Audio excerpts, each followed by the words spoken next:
తొలి ఏకాదశి ఎంతో శక్తివంతమైన, ఎంతో పవిత్రమైన రోజు. మరి ఎంతో విశేషమైన ఈ రోజు స్నానం చేసే నీటిలో ఈ ఒక్కటి వేసుకుని స్నానం చేస్తే చాలు, సకల పాపాలు ఆ నీటి ద్వారా తొలగిపోతాయి, ఐశ్వర్యం కలుగుతుంది. మరి తొలి ఏకాదశి రోజు ఉదయం సాయంత్రం స్నానం చేసే నీటిలో ఏం వేసుకుని స్నానం చేయాలో ఇప్పుడు ఈ వీడియోలో తెలుసుకుందాం. ఏ పని ప్రారంభించినా దశమి ఏకాదశుల కోసం ఎదురు చూడడం ప్రజలకు అలవాటు. ఏడాది పొడవునా ఉండే 24 ఏకాదశులలో ఆషాఢ శుద్ధ ఏకాదశిని తొలి ఏకాదశిగా హిందువులు భక్తి శ్రద్ధలతో జరుపుకుంటారు. పూర్వకాలంలో ఈ రోజుని సంవత్సర ప్రారంభంగా పరిగణించేవారు. ఈ ఏకాదశి ప్రజల్లో ఉండే చైతన్యానికి ప్రతీకగా చెప్తారు. ఆషాఢమాసం శుక్ల పక్ష ఏకాదశి నాడే విష్ణుమూర్తి పాలకడలిపై యోగనిద్రలోకి వెళ్తాడు. కాబట్టే దీనిని శయన ఏకాదశి అని పిలుస్తారు. ఈ విధంగా 4 నెలల పాటు ఆయన పడుకుని మళ్లీ కార్తీక శుద్ధ ఏకాదశి నాడు మేల్కొంటాడు. ఈ 4 నెలల కాలాన్ని చాతుర్మాస కాలము అంటారు. ఈ రోజు నుంచి 4 నెలల పాటు చాతుర్మాస దీక్షను ఆచరిస్తారు. ఈ తొలి ఏకాదశి ఎంతో మహిమ కలిగినది, అదేవిధంగా ఎంతో శక్తివంతమైనది. ఈ రోజున ఈ చిన్న పరిహారాన్ని పాటిస్తే మీ జీవితమే మారిపోతుందని శాస్త్రాలు చెప్తున్నాయి. స్నానం ఒక ఔషధం లాంటిది. ముఖ్యంగా సూర్యోదయానికి ముందే స్నానం చేయడం వల్ల శరీరం, మనసు పరిశుద్ధమవుతాయి. ఉత్సాహం, చురుకుదనం కలుగుతుంది. ప్రకృతిలో జరిగే అనేక రసాయనిక చర్యల వల్ల శారీరక, మానసిక ఆరోగ్యం లభిస్తుంది. సూర్యకిరణాలలో కొన్ని రకాల జబ్బులను నయం చేయగల శక్తి ఉండడంతో ఆ కిరణాలు సోకిన నదులు, బావులు, చెరువులు మొదలైన జలాలకు కూడా చాలా శక్తి లభిస్తుంది. అందువల్ల ఈరోజు ప్రత్యేకంగా తొలి ఏకాదశి రోజు నదీ స్నానం చేయాలని పురాణాలు చెప్తున్నాయి. కానీ ప్రస్తుత కాలంలో అది అందరికీ కుదరకపోవచ్చు. ఇలాంటి సమయంలో కొన్ని పద్ధతులు పాటించి స్నానం చేయడం వల్ల జీవితంలో దేనికి తిరిగే ఉండదని పెద్దలు చెప్తున్నారు. అదేంటో ఇప్పుడు తెలుసుకుందాం. తొలి ఏకాదశి రోజు స్నానం చేసే ముందుగా కొన్ని వేపాకులను, చిటికెడు పసుపును నీటిలో వేసి ఆ నీటితో స్నానం చేస్తే ఆ నీటి ద్వారా మీ జన్మల పాపాలు తొలగిపోయి కోటి జన్మల పుణ్యం కలుగుతుంది. కాబట్టి ఈ తొలి ఏకాదశి రోజు ఈ చిన్న పని చేసి ఇలా స్నానం చేయండి. ఆ తరువాత శుభ్రమైన బట్టలు కట్టుకుని స్వామివారిని పూజిస్తే మీ సమస్యలన్నీ తొలగిపోతాయి, మానసిక ప్రశాంతత కలుగుతుంది. ఈరోజు ప్రత్యేకంగా స్వామివారిని తులసి ఆకులతో పూజిస్తే మీకు లక్ష్మీ కటాక్షం కలుగుతుంది. ఈ రోజున అంటే తొలి ఏకాదశి రోజున ఉపవాసాన్ని పాటిస్తే చాలా మంచిది. ఈరోజు మాంసాహారాన్ని అస్సలు తినకూడదు. తొలి ఏకాదశి రోజు సాయంత్రం సమయంలో నిద్రపోతే దరిద్రంగా పురాణాలు చెప్తున్నాయి. తొలి ఏకాదశి రోజు ఎవరైతే ఈ విధంగా నియమాలు పాటించి శ్రీ మహావిష్ణువును భక్తి శ్రద్ధలతో పూజిస్తారో అలాంటి వారికి జీవితంలో ఎటువంటి సమస్య రాదు. తొలి ఏకాదశి రోజు ఉపవాసం ఉండి రాత్రి జాగరణ చేసి తర్వాత రోజు అంటే ద్వాదశి రోజు ఉదయం శ్రీ మహావిష్ణువును పూజించి తీర్థ ప్రసాదాలు స్వీకరించి ఆ తరువాత భోజనం చేస్తే జన్మల పాపాలు తొలగిపోతాయని, మోక్షం కలుగుతుందని పురాణాలు చెప్తున్నాయి. తొలి ఏకాదశి రోజు యోగనిద్రలోకి వెళ్లిన శ్రీ మహావిష్ణువు మరలా 4 నెలల తర్వాత అంటే కార్తీక శుద్ధ ఏకాదశి రోజు మేల్కొంటారు. ఈ 4 నెలల కాలాన్ని చాతుర్మాసము అంటారు. ఈ 4 నెలల కాలంలో చాతుర్మాస దీక్షను చేస్తారు. తొలి ఏకాదశి ప్రజల్లో ఉండే చైతన్యానికి ప్రతీక. యోగ నిద్ర అంటే భూమిపై రాత్రి సమయాలు పెరుగుతాయని చెప్పడానికి సూచన. అంటే ప్రజల్లో నిద్రా సమయాలు పెరుగుతాయన్నమాట. ఏకాదశి అంటే 11. ఇందులో 5 జ్ఞానేంద్రియాలు, 5 కర్మేంద్రియాలు మరియు మనస్సు మొత్తము కలిపి 11. వీటిని మనిషి తన అధీనంలోకి తీసుకువచ్చి వీటన్నిటినీ ఒక్కటిగా చేసి అప్పుడే దేవుడికి నివేదన చెయ్యాలి. దీనివల్ల మనిషికి సహజంగా అలవడే బద్ధకం దూరమవుతుంది, రోగాలు దరి చేరకుండా ఉంటాయి, ఇంద్రియ నిగ్రహం పెరుగుతుంది. కాబట్టి అత్యంత మహిమాన్వితమైన తొలి ఏకాదశి రోజు ఉపవాసం ఉండి ఏకాదశి వ్రతాన్ని పూర్తి చేస్తే, మహావిష్ణువును భక్తితో పూజిస్తే అష్టైశ్వర్యాలు కలుగుతాయి. తొలి ఏకాదశి రోజు ఉపవాసం ఉండేవారు ఉపవాస దీక్ష తీసుకుని సూర్యోదయానికి పూర్వమే కాలకృత్యాలు తీర్చుకుని శ్రీ మహావిష్ణువును పూజించండి. ఇలా పూజించే సమయంలో తులసి ఆకులతో పూజించండి. శ్రీ వెంకటేశ్వర స్వామి పటానికి లేదా మహావిష్ణువు పటానికి తులసితో పూజిస్తే అలాంటి వారి సకల కోరికలు తీరతాయి, మానసిక ప్రశాంతత కలుగుతుంది.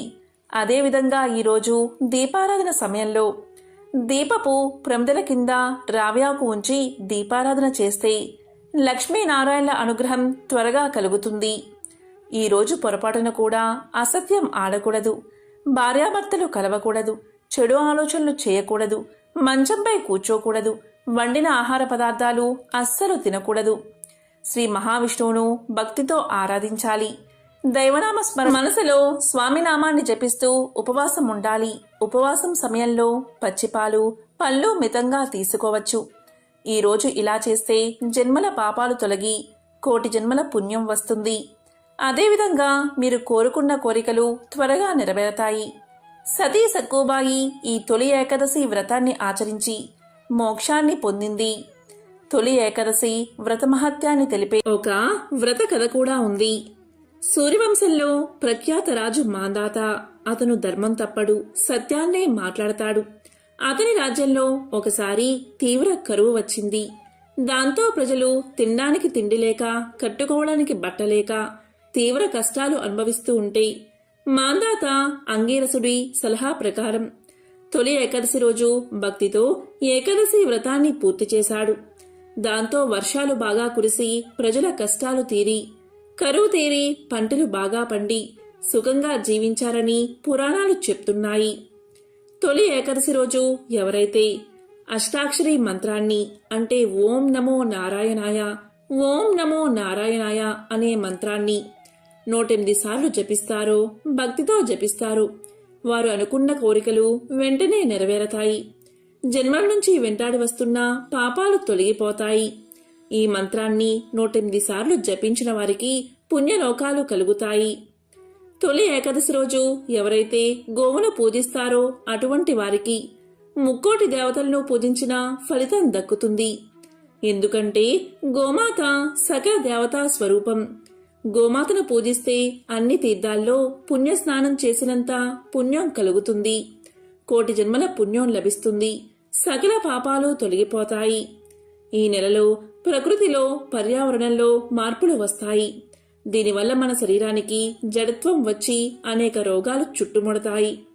కాబట్టి తొలి ఏకాదశి రోజు ఉపవాసం ఉండడం వల్ల జీర్ణకోశం పరిశుద్ధమై దేహం నూతన ఉత్తేజాన్ని సంతరించుకుంటుంది. ఇంద్రియ నిగ్రహాన్ని కలిగిస్తుంది. అంతేకాదు క్లిష్ట పరిస్థితుల్లోనూ భయంకర రోగాలు వచ్చినప్పుడు విపరీతమైన పరిస్థితులను ఎదుర్కోవడం కోసమే ఈ కఠిన ఉపవాసాలు, ఆచారాలు ఏర్పడ్డాయి. ఈ విధంగా ఏకాదశి ఉపవాసం లోకంలో స్థిరపడింది. తొలి ఏకాదశి గురించి పురాణాల్లో ఉన్న భద్రశీలుడి కథ వింటే వారి ఇంట్లో సకల శుభాలు కలుగుతాయి. గాలవముని కుమారుడైన భద్రశీలుడు జితేంద్రియుడు బాల్యం నుంచే గొప్ప విష్ణుభక్తుడు. అతని హరిభక్తికి ఆనందించిన గాలవుడు కుమారుడితో, నీకు ఇంత భక్తి ఎలా అబ్బింది నాయనా అని అడుగుతాడు. దానికి భద్రశీలుడు, తండ్రి, నేను గత జన్మలో ధర్మకీర్తి అనే రాజును. నా గురువు దత్తాత్రేయ మహర్షి బోధన వల్ల కొంతకాలం ధర్మబద్ధంగానే పాలించాను. అయితే భోగ విలాసాలకు దాసున్నై ఎన్నో అకృత్యాలకు పాల్పడి నా ప్రజల సంగతే మర్చిపోయాను. నా ప్రజలు కూడా నాలాగే పాపాలు చేయడం మొదలుపెట్టారు. ఒకసారి అడవికి వెళ్ళాను. బాగా తినడం వల్ల నాకు ఆకలి వేసింది. తినడానికి ఎక్కడా ఏమీ దొరకలేదు. అక్కడ ఆ సమయంలో ఒక చెట్టు కింద కొందరు ఏకాదశి వ్రతాన్ని చేస్తుంటే అక్కడ అలసిపోయి కూర్చున్నాను. వారితో పాటే జాగరణ కూడా చేశాను. ఆ తెల్లవారుజామున నేను మరణించాను. ఇక యమదూతలు నన్ను తీసుకువెళ్లి యముని ముందు ఉంచారు. ఎంత పాపాత్ముడైనా ఏకాదశి రోజున ఉపవాసం ఉండి ఏకాదశి వ్రతాన్ని కల్లారా చూసి జాగరణ చేయడం వల్ల నా పాపాలన్నీ పటాపంచలు అయిపోయాయని చిత్రగుప్తుల వారు చెప్పడంతో యమధర్మరాజు నన్ను సత్కరించి పంపించారు. అంతేకాదు, విష్ణు భక్తులను ఏకాదశి వ్రతాన్ని తెలియక పాటించిన వారిని యమలోకంలోకి తీసుకురావద్దని భటుల్ని హెచ్చరించారు. దాంతో నేను చేసిన అకృత్యాలకు ఎంతో పశ్చాత్తాపపడ్డాను. నన్ను యముడు స్వర్గానికి పంపించాడు. తరువాత నా భాగ్య విశేషం వల్ల మీకు పుత్రుడిగా జన్మించాను. గత జన్మ అనుభవం వల్ల స్వయంగా నేనే ఏకాదశి వ్రతం చేయడమే కాదు, ప్రజలందరి చేత ఈ వ్రతం చేయిస్తున్నాను అన్నాడు భద్రశీలుడు. అది వినగానే గాలవుడు ఎంతో సంతోషించాడు. ఈ పవిత్ర కథను ఎవరైతే వింటారో లేక చెప్తారో వారి జన్మల పాపాలు తొలగి కోటి జన్మల పుణ్యం వస్తుంది. పూర్వం పిల్లలు ఈ పండుగను పేలపిండి పండుగ అని పిలిచేవారు.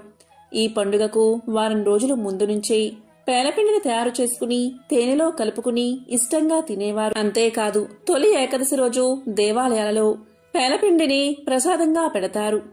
పల్లెటూరులో మాత్రం ఈ తొలి ఏకాదశికి ప్రతి ఇంట్లో పేలపిండిని తయారు చేసుకుని ఇష్టంగా వారం రోజులు తింటారు. ఇలా తినడం ఆచారంగా వస్తుంది.